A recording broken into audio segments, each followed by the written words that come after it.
Thank you. Does this microphone work? Can you hear me in the back? Yeah. Great. So you ready to hear about the Haber-Bosch process? Yeah. Don't worry. I'm not going to talk about it. You can read about it in the book. Claire, thank you. That was a wonderful introduction. I can't think of a better person to assume the post of White House farmer.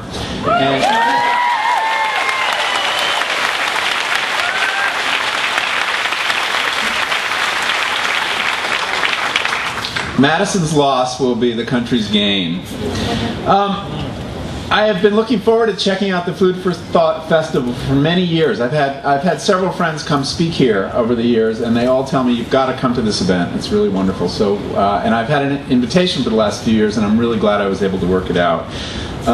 This is an exceptional event, an exceptional farmers market, and we are here. I don't know that you know how Madison fits into the national scene in this food movement, but this is really one of the important fronts in this battle to change the American way of eating and growing food.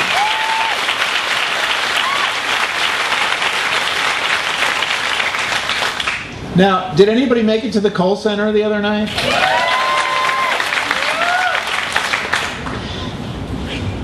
It was, if you needed any evidence that there is a movement rising in this country to change the American food system, there it was. I mean, I was humbled and astonished to see nearly 8,000 people turn out to talk about food. And if you needed any evidence that this is not going to be an easy fight and that there will be pushback, you could have that last Thursday night too. This is not going to be easy.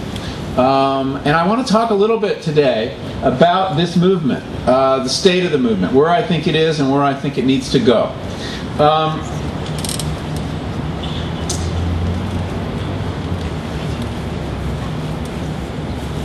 Our goals, I think, and I'll talk more about this, are very, very simple. The goals are to provide fresh, high-quality food to everyone in America, not just the people who can afford to shop at farmers markets or join CSA.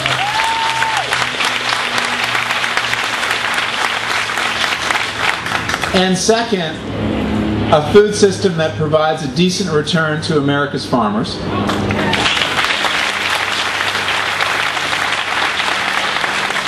And one that, instead of contributing to the crises of health care in America and the crises of climate change and environmental degradation, actually contributes to the solution to those problems. I think we can agree that that's what we're trying to do.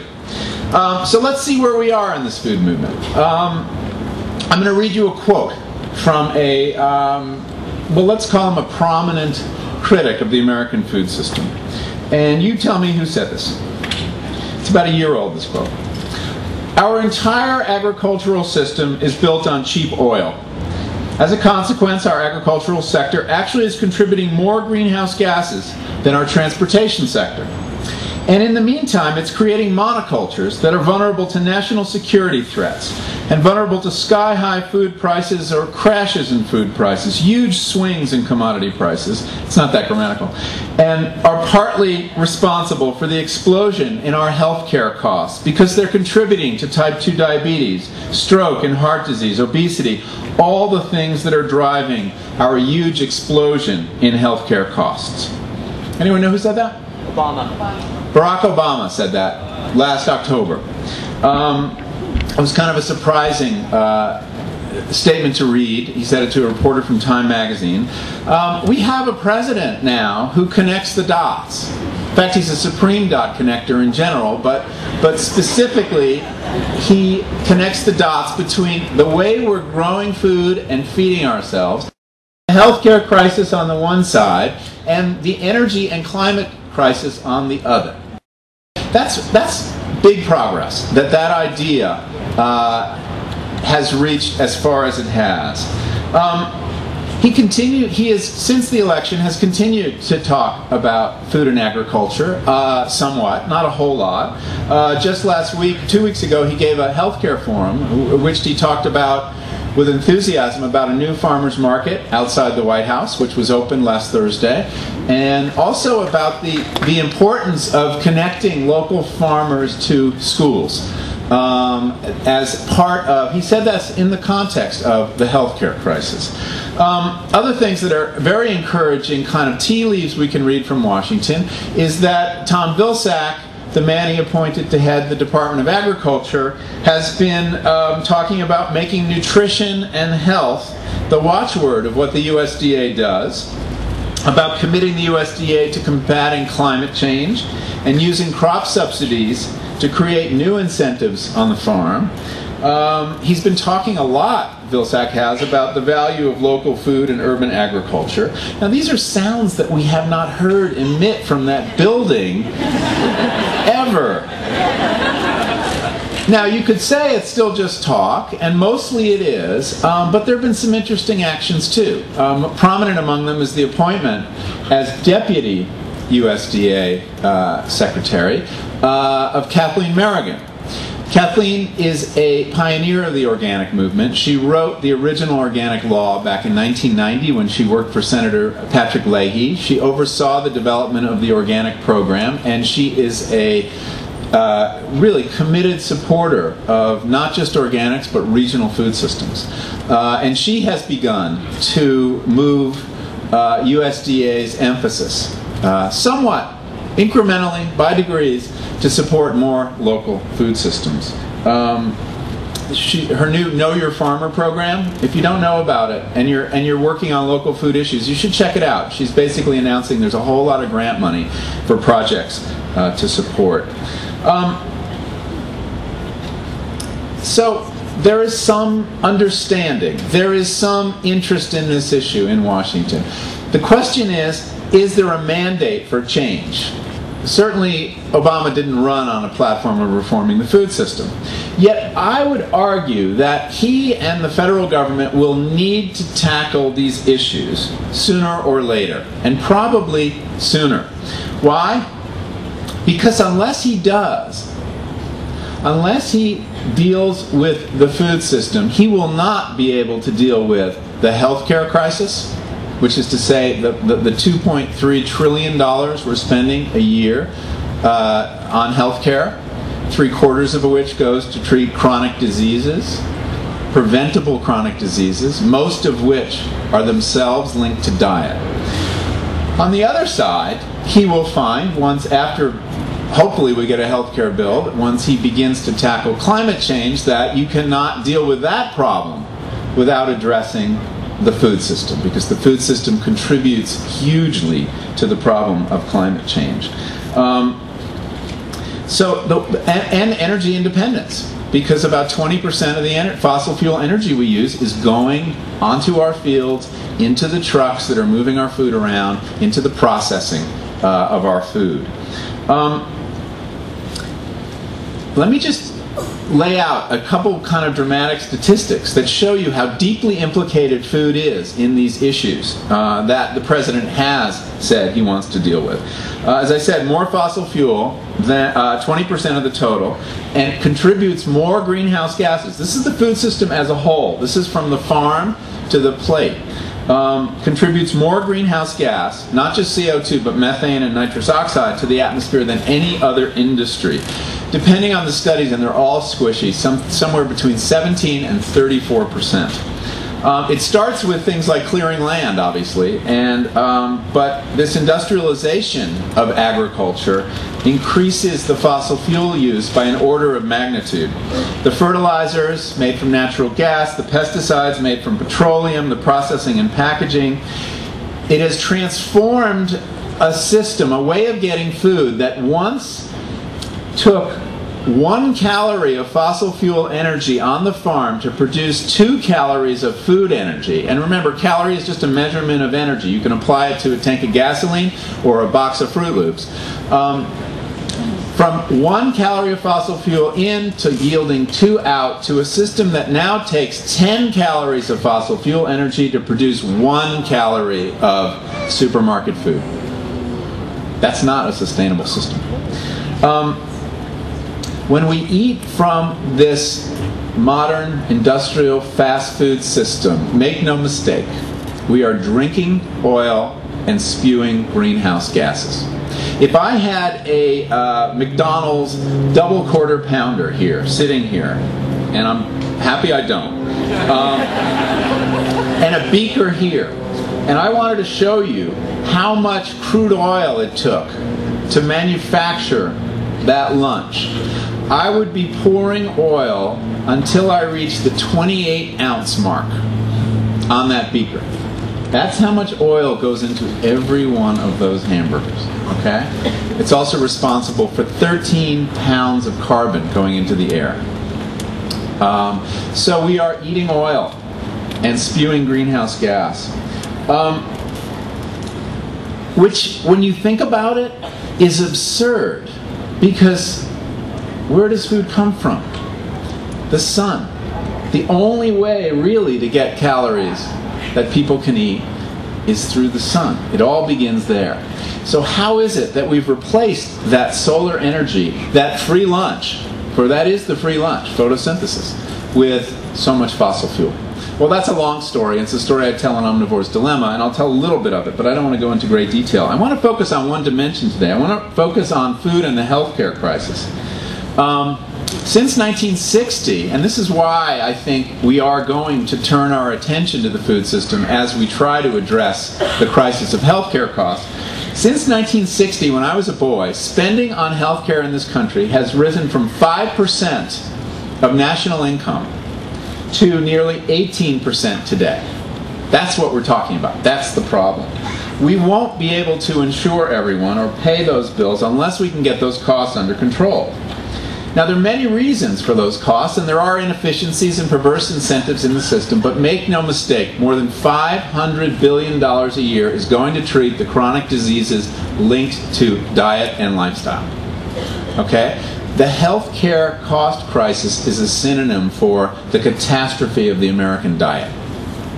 It really is that simple. And that doesn't even count the costs of antibiotic-resistant bugs, which come out of feedlot agriculture. That doesn't count the cost of cancers due to agricultural pollution. That doesn't count a whole lot of costs. That's just preventable chronic diseases.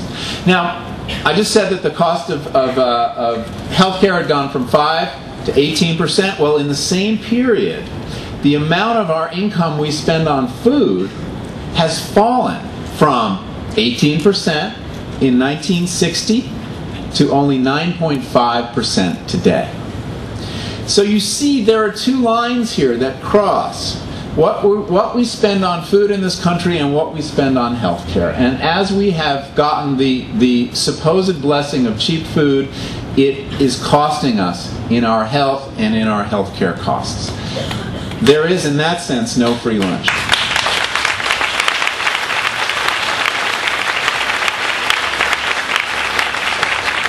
So that's the bad news. The food system is broken. I think there's a growing recognition of that. And our agricultural policies, and I think this is an important point, not our farmers, our agricultural policies are responsible for this state of affairs. Now, that wasn't the intention of our agricultural policies. Their intention were really good. They were designed beginning in the New Deal to rescue farmers from a period when prices had fallen to zero on certain days, when you couldn't sell any corn, any milk at any price. And we started supporting farmers to keep them going so we would have food. And over time, our agricultural policies changed. Their initial purpose was to save farmers, but later on it was to deal with what was, for many years, the biggest public health crisis in America, which was simply not enough calories for people. You'll recall when President Kennedy was elected and Michael Harrington wrote his book on poverty in America, and there was shock to learn how many people were still hungry.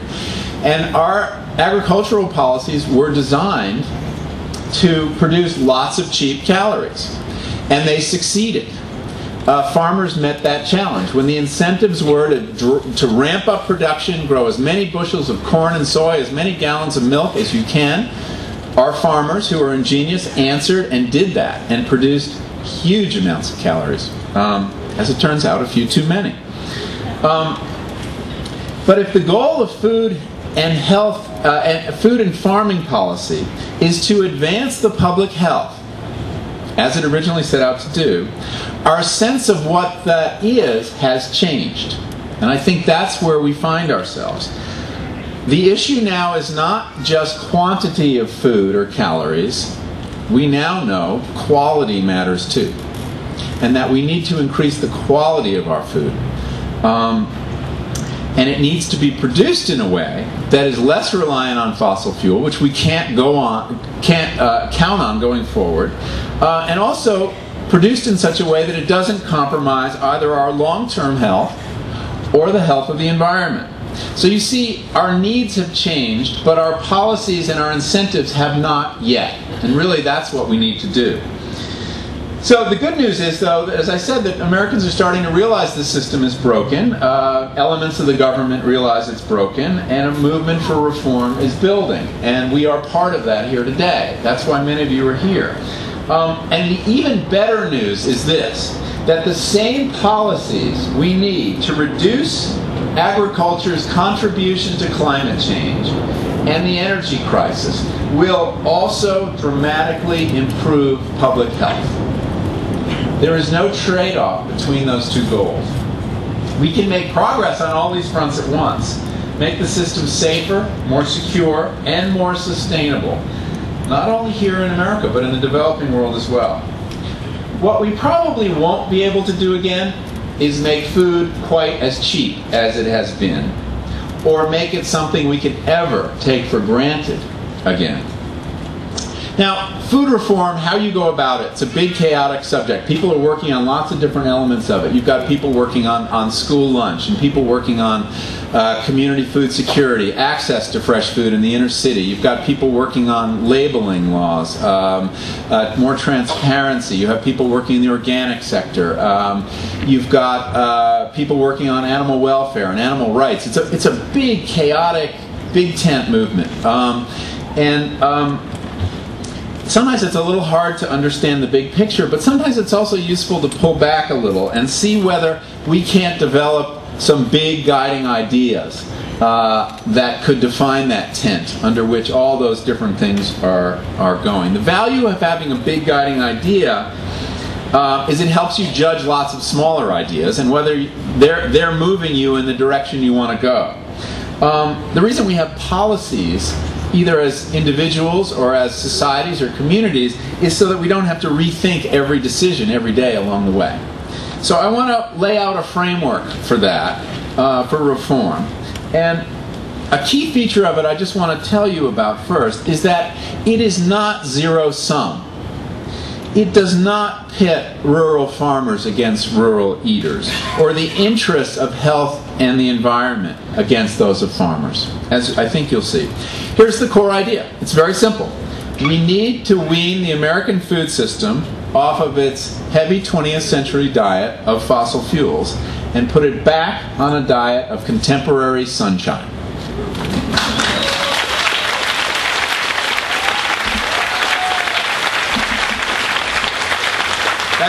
That's the big idea. Doing that, if we can succeed in doing that, it will do wonders for our health, not to mention the health of our communities and the health of the environment. Of course, it's easier said than done. It will require changes at every link in the food chain, from the farm to the table, and all the marketplace in between. But is it doable? Well, as long as the sun still shines. And if any part of the modern economy can be re-solarized, and we have to re-solarize whole other parts too, surely it is food, because it has that miraculous process at the beginning called photosynthesis. Now, I don't want to do a lot of history, but I just want to remind you how we got here. Since World War II, the emphasis has been, as I mentioned, to ramp up production. Okay, we needed to do this. We needed more calories. We had people after World War II very eager to eat the foods that they had given up during the war because there had been rationing. We had an explosion in population. We had an urbanization. We needed American farmers to grow more food. The way we went about it really was to convert World War II industries into this peacetime agriculture. So we took the munitions industry, the bomb-making industry, which was using ammonium nitrate to make bombs, and we turned that into the modern fertilizer industry. Okay, it's the same stuff as we learned in Oklahoma City a few years ago. We also took a lot of the nerve gases we had developed during the war and turned those into pesticides, also made with fossil fuel. And we, by moving these fossil fuel technologies into the food area, we were able to essentially replace farm labor with these inputs that drove production. And let us acknowledge the achievement of this. It's kind of incredible. 100 years ago, the average farmer was only feeding 20 other people besides his family. The average corn farmer in Iowa today is feeding 143 other people. These are the most productive humans who have ever lived. But of course, they can only be that productive because of cheap fossil fuel. That is really the linchpin of that system. But the achievement is remarkable, and we need to acknowledge that. We need to realize that the fact that you can go into a fast food restaurant and get that bacon double cheeseburger, French fries, and a soda, all 1,000 calories or whatever it is, for less than what you could earn at the minimum wage in 1 hour is, in the history of civilization, quite an achievement. And what that tells us is that the farmers met the challenge we set for them. Now we have a new challenge, because we can't count on that fossil fuel. And we now know that those cheap calories that we were so good at producing aren't necessarily the best ones for us to be eating. So we've learned something, and now we have to change course. So how do we get our food system off of oil? I'm going to outline just the kind of the broad out. I've gone into greater depth in this in some of my writings, and I can point you to it if you want to learn more. But let me just take you through the 3 steps where I think we need action. Okay? The first is on the farm itself. We need to change the set of incentives. Right now, the Farm Bill rewards farmers for growing monocultures. Lots of the same thing. Indeed, the Farm Bill makes it impossible for farmers, corn farmers, who might perhaps want to participate in a market like this and grow fresh produce. They are not allowed to do that. Or they lose, it's no longer corn or bean land. They give up their subsidies to grow real food that people can eat. That's, a shameful situation that needs to be changed. We need to go from subsidies that reward quantity to subsidies that reward quality. We need...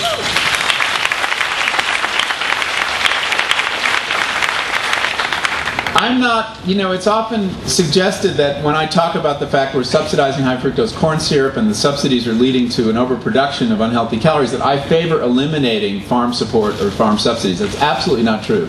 I think what farmers do is so important that we need to support them. We have not had a successful free market in farming ever. And the government will play a role. The question is, what are we supporting? And that's what needs to change. I think we need subsidies that... I'm not a policymaker, okay? And we need other people in this movement who understand policy better than I do. But imagine if we had subsidies that rewarded farmers for how many different crops they have, for how many days of the year their fields are green, and therefore taking in solar energy and turning it into food and carbon in the soil. What if we rewarded farmers for how much carbon they're sequestering every year? That would be a very good metric of how sustainable their farming is and how much they're contributing to solving the climate change crisis. And I think we need to free farmers to grow things besides corn and soy and wheat and rice and cotton. We have plenty of that stuff, and it is not food. It is the raw materials of feedlot meat, high fructose corn syrup, processed foods of all kinds. So we need to change the incentives on the farm. We also need to bring animals back onto farms where they haven't been, and bring crops back onto. We need really to depopulate the feedlots and get those animals back to the farm.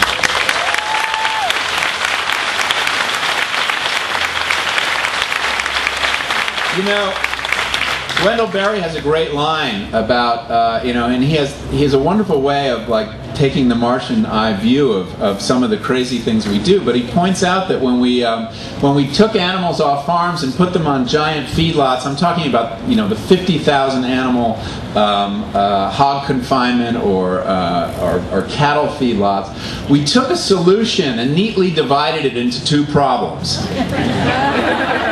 And that solution is the closed nutrient loop, where the animals eat crop waste and produce fertility for the farm. And once we separated those two things, we had a waste problem on the farm, and we had a fertility problem. We had a waste problem in the feedlot. Sorry, we were producing what should be a blessing, animal manure, and we had turned it into a toxic waste. And then on the other side, we had a fertility deficit on the farms that we had to remedy with fossil fuel fertilizers. So the challenge is, how do we go back, undo those problems, and go back to the solution that we had before that? So there's much that we need to do on the farms. But farmers can't diversify unless consumers support them. Right now, many farmers only have one purchaser. When I talk to farmers in Iowa and I say, why are you just growing corn and soy? And they'll say, that's the only thing the elevator wants from me. The elevator won't buy broccoli. And that's absolutely true. So that's the second area we need to work on, the marketplace in which we're all operating. If farms diversify, they're going to need markets and infrastructure. The goal, I think, is to re-regionalize the food economy. That's not exactly the same as saying local. I'm not a locavore, strictly speaking. I think that solution is part of it, but we need somewhat bigger units. We need to be able to support mid-sized farms, not just small artisanal farms. And you do that through a regional food economy, with farms big enough to supply institutions, schools, hospitals, prisons. And I think that's where the important work needs to be done. How can you do that? Well, let me talk about why you do that. Why is that a health matter? Well, there was a very interesting, I had a very interesting meeting with somebody a couple weeks ago in my office. He was an architect from MIT named Ken Kaplan. And he had gotten and again, he's an architect, knows nothing about food, knows nothing about farming, knows nothing about healthcare. But he was hired because he's got this good design head to put together a team from MIT and Columbia at the request of one of the big healthcare insurers, United Health. And they said, we want you to think outside the box and give us some solutions for the problem of childhood obesity. And they went out and looked at all the research on childhood obesity and the whole structure of the American food economy. And they came back with a really surprising and not at all intuitive idea after consulting hundreds of people in this whole area, in several whole areas. And that was that one of the ways, and perhaps the key way to address childhood obesity, would be to promote the concept of a food shed. Now, food shed, childhood obesity, what do these have to do with one another? Well, they felt that by regionalizing the food economy, you could reduce people's dependence on what I call edible food-like substances, processed foods from far away, and make access to real food, fresh produce, milk, cheese, real food, meat, make access to that, especially in the inner cities where the problems are most serious. That you could create a certain amount of sovereignty around food, that regions could have more control over their food destiny and be less dependent on these big buyers of agricultural commodities and processors of foods. And that by promoting the idea of a food shed, not that the food shed would feed all, supply all the needs of a city like Madison, but 60, 70%. That this would have a tremendous impact on health. It's a kind of wild idea, and United Healthcare was like, huh? We have to think about food sheds? We were hoping you'd come up with a pill or something, you know?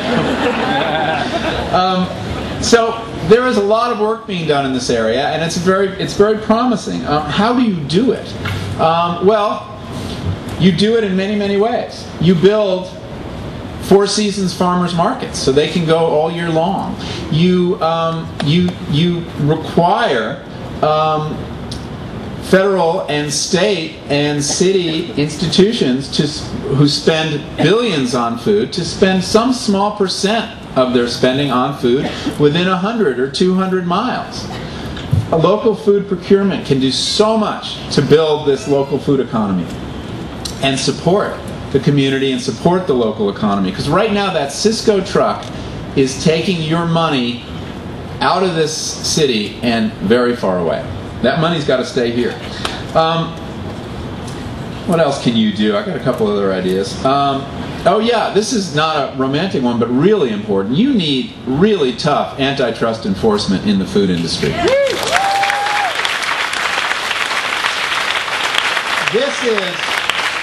This is one of the most concentrated industries in America. There are now only 3 companies packing 85% of the beef in this country. You think it's hard to compete? It's hard to do grass-fed beef? Well, yeah, that's why. And they have a lock on all the slaughter facilities, and they can dictate prices to ranchers.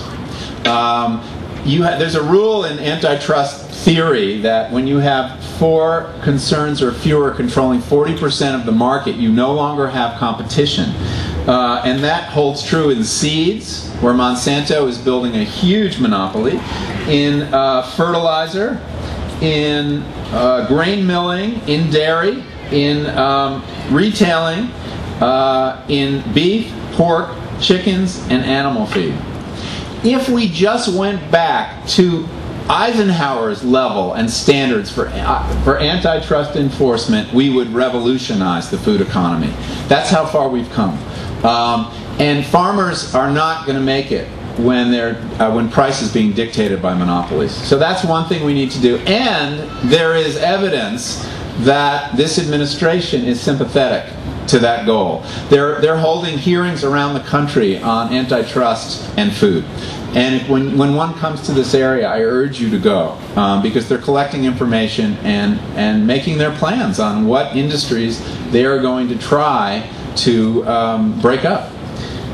So that's another important thing. And we have to look at our nutrition programs, our so-called nutrition programs. Right now, that's what they're called. I'm talking about food stamps, now called the SNAP program. I'm talking about WIC. I'm talking about the school lunch program. All 3 of them, they're called nutrition programs, but they're not.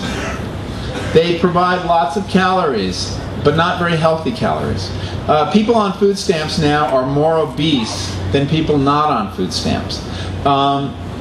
It's bad for your health right now to get on food stamps, believe it or not. That wasn't the idea.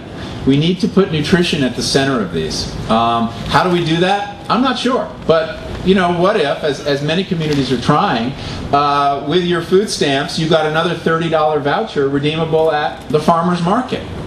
That would be a win-win situation.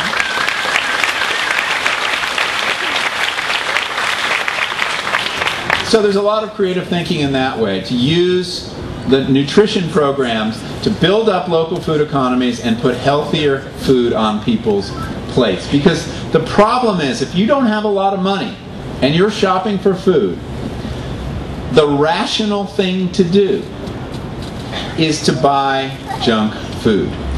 Because every dollar you have, on the processed food aisles, you can get, for that dollar, 1,200 calories of chips and cookies and soda. But if you go to the produce section, you can only get 250 calories of carrots or broccoli. Okay?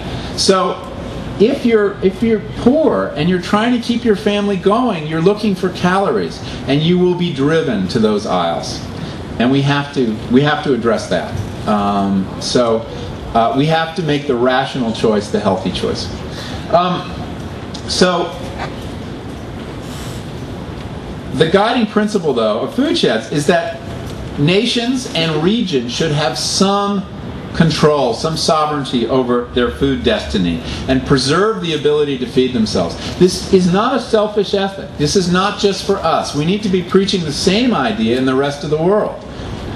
You know, we talk a lot about we need to grow lots of food in America to feed the world.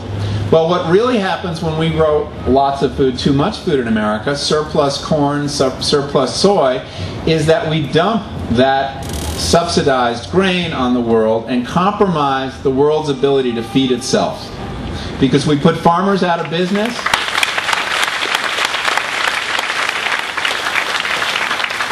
And we saw this in Mexico after NAFTA, when the flood of U.S. corn was admitted. Nearly 2 million Mexican farmers lost their livelihoods. Some of them ended up in the cities, poor, and many of them ended up in this country. This is what drove the wave of immigration over the last 10 or 15 years. So we have to understand that feeding the world is a complicated idea, and the important thing to think about is how can we help the world feed itself?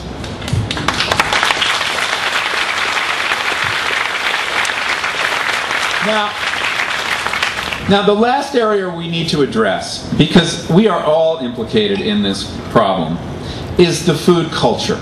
Okay? We are all implicated in a culture of fast, cheap, and easy food that's grown, processed, and moved around with fossil fuel. We need to learn to eat from a shorter food chain. None of this works unless people cook. None of this works unless people know how to cook.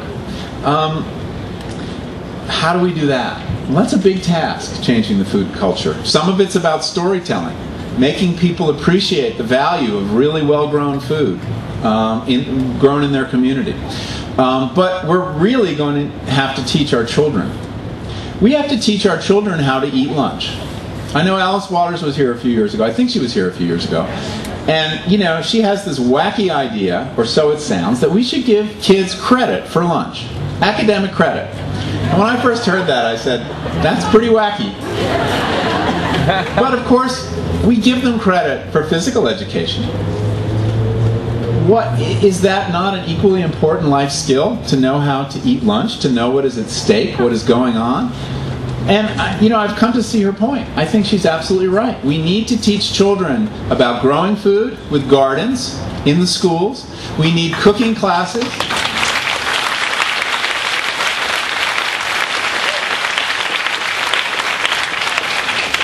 I don't think you should be able to graduate from 9th grade without knowing how to roast a chicken. I think that's a very important life skill. And we need to teach them how to eat. Now, this sounds very paternalistic. I'm saying sit kids down, give them a half hour, at a table, platters, tables, knives and forks. This is also a very important life skill. Now, if it sounds paternalistic, you know, the government should teach kids how to eat lunch.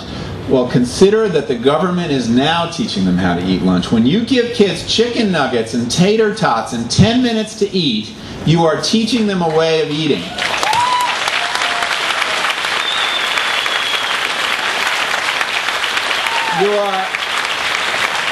You are training the next generation of fast food customers.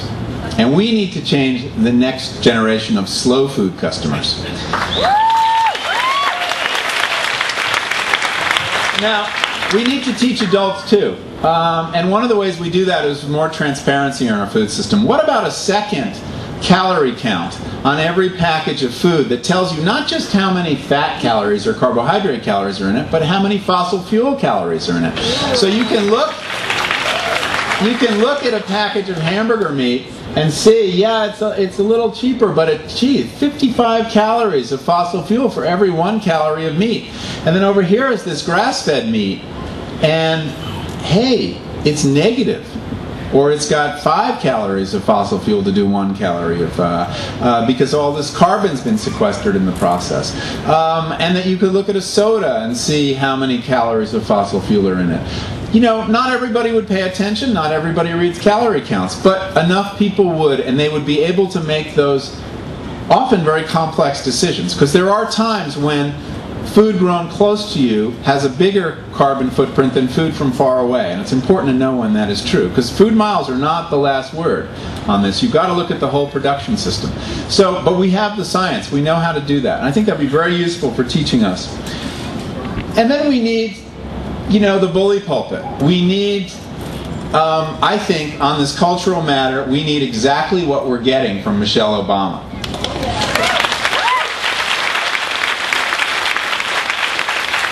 How great is it that there is now an organic garden on the White House lawn?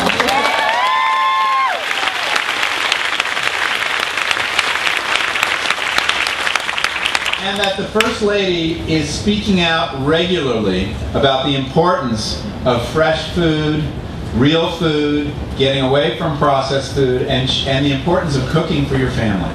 She is, in a way, kind of redefining slightly our understanding of what it means to be a good parent. That includes cooking real food for your kids. That being a good parent is not necessarily taking your kids to McDonald's whenever they want to go. But it is like reading to your kids, a very important function of parenting. She's getting that message, of course. And I think she's raising consciousness about school lunch, and she has made this her issue. And I think that that's a very important thing. Gardening is not trivial. Gardening is a part of the solution. Gardens do a lot. They produce lots of healthy food. For people who say, I can't afford to eat organically, well, if you've got space for a garden, you can. The National Gardening Association just issued a study where they said a $60 investment in a home garden can yield $200 worth of fresh produce. That you will not find produce that is more nutritious, fresher, more delicious than the food you can grow yourself. At the same time, you'll be sequestering carbon. You'll be getting exercise without getting in your car to drive to the gym.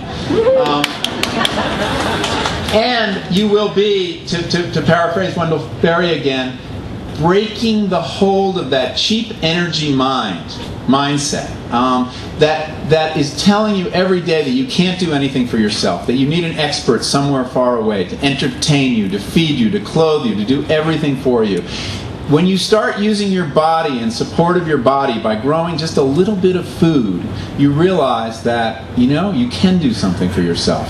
You don't need fossil fuel to make a move. So I think that's a really important, and it is a reminder how much is given. That the sun still shines down on our yards, and photosynthesis can still work its wonders wherever it does. It is the ultimate reminder of the free lunch in your yard every day. So, in conclusion, what happens now? Well, nothing unless we organize and bring pressure. Much stands in the way. Opposition is building. The kind of protests that we saw on Thursday are happening all over the country now, when I speak and when other people speak. The industry has woken up and taken notice. We're going through those stages that Gandhi talked about, of being ignored and then being ridiculed and then being fought. We're entering the fight stage.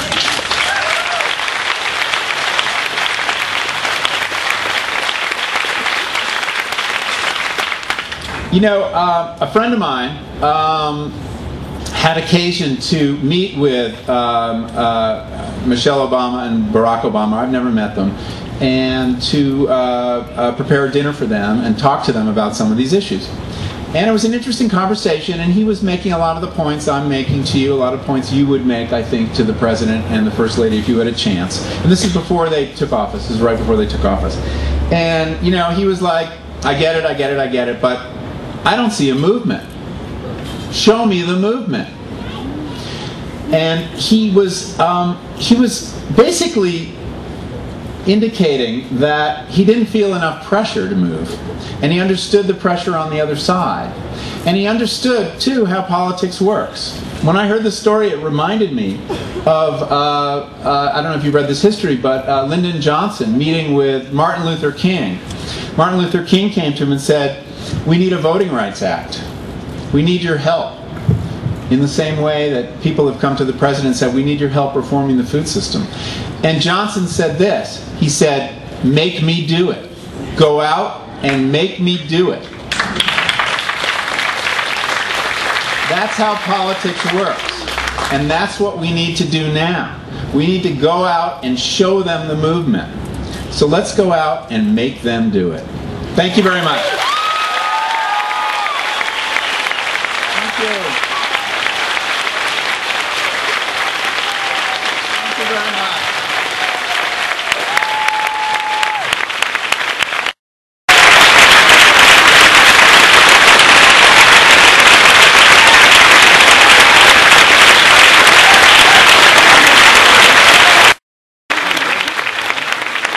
Very much. Great time.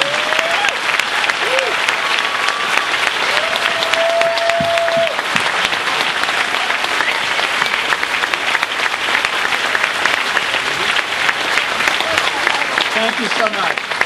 Okay, we have time for a few questions, and Michael has graciously agreed to answer some. We have microphones, however, and please make sure you have a microphone so everyone can hear the question, so Michael can hear the question.